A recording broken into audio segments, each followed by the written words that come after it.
حضرت عمر بن خطاب رضی اللہ تعالیٰ عنہ نے لوگوں کے لیے 18 باتیں مقرر کی جو سب کی سب حکمت اور دانائی کی باتیں تھیں۔ انہوں نے فرمایا، جو تمہارے بارے میں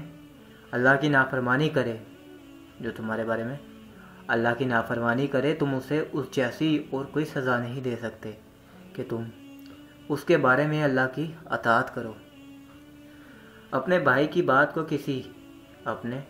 بات کو کسی اچھے رخ کی طرف لے جانے کی پوری کوشش کرو۔ ہاں، اگر وہ بات ہی ایسی ہو کہ اسے اچھے رخ کی طرف لے جانے کی تم کوئی صورت نہ بنا سکو تو اور بات ہے۔ مسلمان کی زبان سے جو بول بھی نکلا ہے اور تم اس کا کوئی بھی خیر کا مطلب نکال سکتے ہو تو اس سے برے مطلب کا گمان مت کرو۔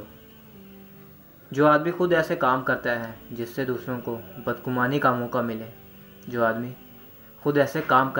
سے دوسروں کو بدگمانی کا موقع ملے تو وہ اپنے سے بدگمانی کرنے والے کو ہرگز ملامت نہ کرے۔ جو اپنے راز کو چھپائے گا اختیار اس کے ہاتھ میں رہے گا۔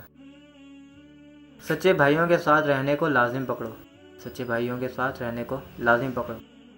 ان کے سائے خیر میں زندگی گزارو، کیونکہ وسعت اور اچھے حالات میں وہ لوگ تمہارے لیے زینت کا ذریعہ اور مصیبت میں حفاظت کا سامان ہوں گے۔ ہمیشہ سچ بولو، چاہے سچ بولنے سے جان ہی چلی جائے۔ بے فائدہ اور بیکار کاموں میں نہ لگو۔ جو بات ابھی پیش نہیں آئی اس کے بارے میں مت پوچھو، کیونکہ جو پیش آ چکا ہے اس کے تقاضوں سے ہی کہاں فرصت مل سکتی ہے۔ اپنی حاجت اس کے پاس نہ لے جاؤ جو یہ نہیں چاہتا کہ تم اس میں کامیاب ہو جاؤ۔ جھوٹی قسم کو ہلکا نہ سمجھو، ورنہ اللہ تعالیٰ تمہیں ہلاک کر دیں گے۔ بدکاروں کے ساتھ نہ رہو ورنہ تم ان سے بدکاری سیکھ لو گے۔ اپنے دشمن سے الگ رہو۔ اپنے دوست سے بھی چوکنے رہو، لیکن اگر وہ امانت دار ہے تو پھر اس کی ضرورت نہیں۔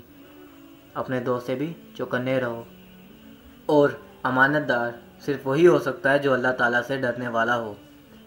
قبرستان میں جا کر خشوع اختیار کرو۔ جب اللہ کی فرمانبرداری کا کام کرو اور تواضع اختیار کرو۔